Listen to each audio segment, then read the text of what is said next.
Okay, so video number 2. Sorry, I didn't realize that the software I'm using only allows for 15-minute video segments. But I guess that's okay because then you can just kind of break them down by that. So one last thing on this slide to kind of finish up was talking about, I talked about this over here, the that protocell with the lipid outer part and the ribozyme on the inside. And then the last thing is that we needed to actually have the information within here needed to get passed on in some way, shape, or form. So you guys are already familiar with DNA. You know, DNA stores our genetic information. A simpler version of that, a less complex form of genetic storing material is called RNA. We'll talk a little bit more about this when we get into the cell chapter. So right now, all you really need to know is that since RNA is the simpler version, RNA came prior to or probably evolved first before DNA did. So when you look back at your vocab terms, the term nitrogenous bases, so the bases are the thing. So our DNA has a 4-letter alphabet. It has A, T, G, and C, and those are in reference to the 4 different nitrogen bases. And that's where the actual genetic information is stored. Okay, so that's what that vocab term actually means for us. So here's a look at the actual experiment that they set up. So notice those, so CH4 is methane, this is ammonia, there's hydrogen gas. They kind of boiled water to create water vapor, kind of simulating that hot, steamy, those thermal vents and that kind of stuff.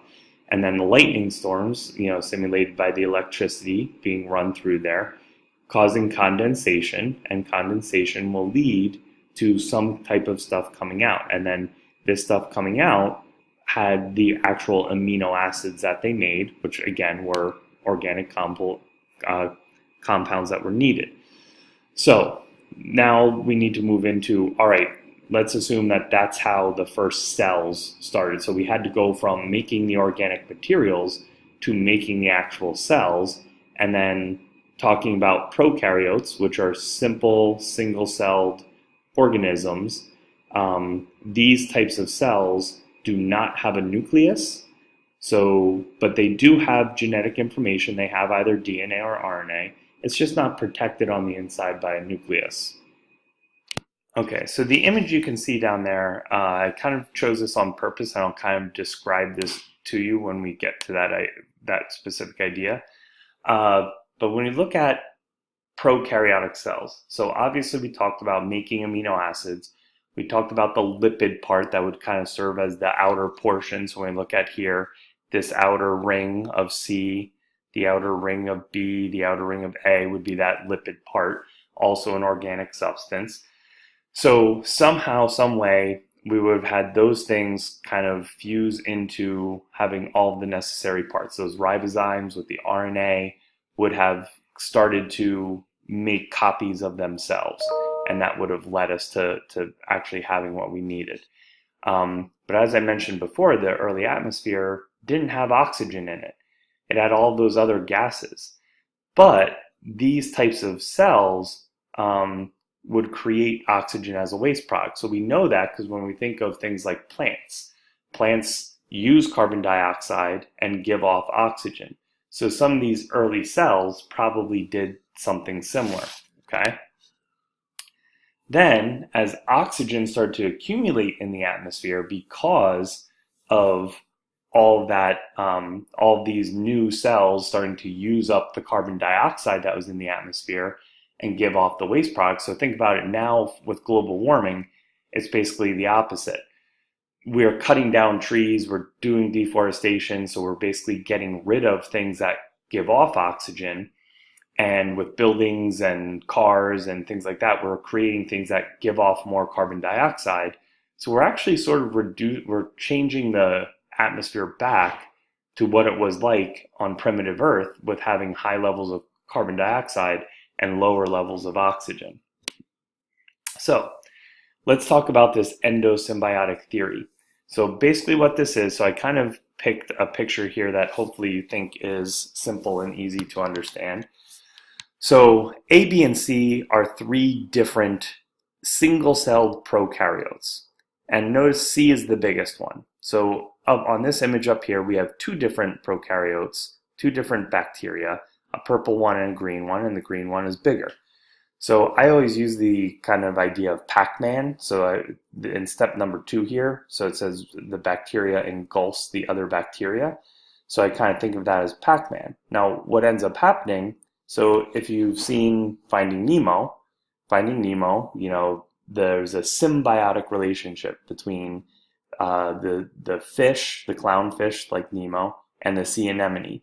So one provides protection for the other, and the other one benefits from like getting food from it. So basically they help each other. That's what symbiotic or symbiosis means.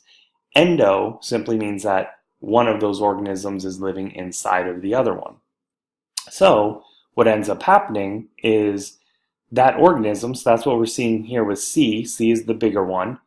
It engulfed B, and now B, so how we can think of this is B probably made something that C wanted or needed, and C engulfed it. So now what B makes, it kind of is able to give to C, and because B is inside of C, C is providing protection for it, all right?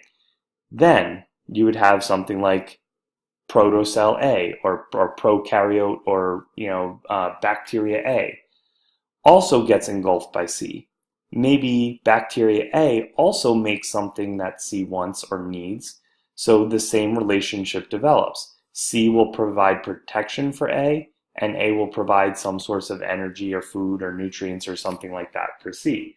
So it's a mutually beneficial relationship. That's what we see going on. So that's the basis of this. And in Earth's early environment, I used the term primordial soup to kind of describe the ocean. And, it had all these rich organic materials and all these newly formed prokaryotic or protocells kind of bumping into each other. And that's how you could have ended up in this kind of situation. So this is just another image kind of showing you the process. So you have that ancient or primitive prokaryote that has some kind of DNA or maybe even just RNA. The membrane starts kind of changing and folding because it needs to do that to engulf certain things. That enfolded membrane could have developed into some of the cell parts that we'll talk about later in the course. And then these things, so these are mitochondria and these are chloroplasts. So essentially, these were once their own free living things. That's what we think. And the reason why we know that, so all of your cells have mitochondria in them. All plant cells have chloroplasts in them. And both of those structures, so even inside of your cells, not all of your DNA is in the nucleus.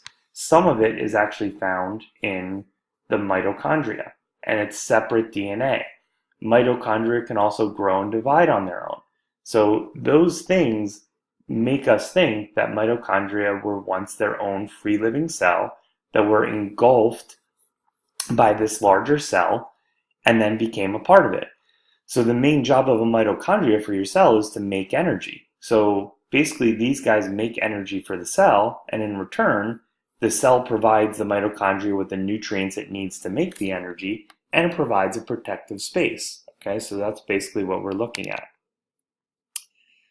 So let's kind of shift back over now to a little bit, we're going to kind of jump forward, fast forward in time. So from like 3.9, 3.8 billion years to 3.5 billion years ago. And at this time now, we find these fossils of these things called stromatolites. And these are structures or fossils that are left behind because of photosynthetic, so cells that did photosynthesis, and prokaryotes, so simple, basic, no nucleus cells. And some of these guys are still alive today, and we can still find these things today.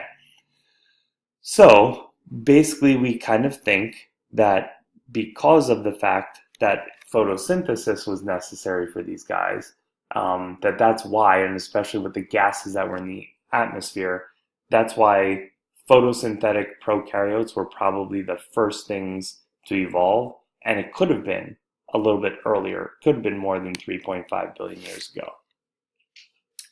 So your book kind of describes 4 stages that we need in order to kind of go from non-living to living. So the first thing, so abiotic factors or abiotic things are non-living substances. So we had to put together some of these non-living substances, or we can use the term inorganic.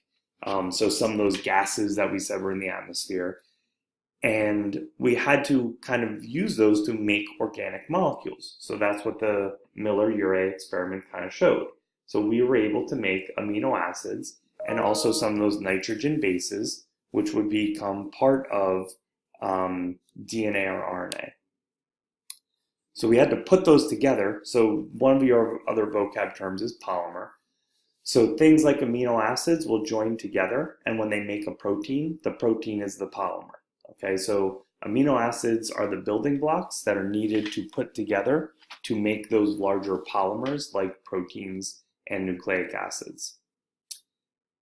Eventually, we would have some of these organic compounds then sort of come together. So we talked about the oil and water and how oil and water kind of forms bubbles. So we kind of mentioned that when we talked about the formation of protocells or microspheres.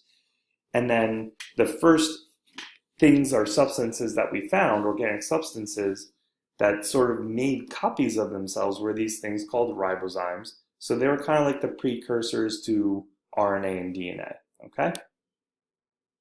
All right, let's move on to mechanisms of macroevolution. So kind of gave you some stuff to look at. You see some terms on there as well, okay? So macroevolution, again, means large scale. So we're talking about groups of organisms. So I'm going to kind of go through this section quickly. So we talked about plate tectonics, and you know what continental drift is. So here's the main thing I want you guys to get out of this. So you notice it says that we've kind of had 3 separate supercontinents throughout Earth's history as plates have shifted. Pangea is the one that you're most familiar with.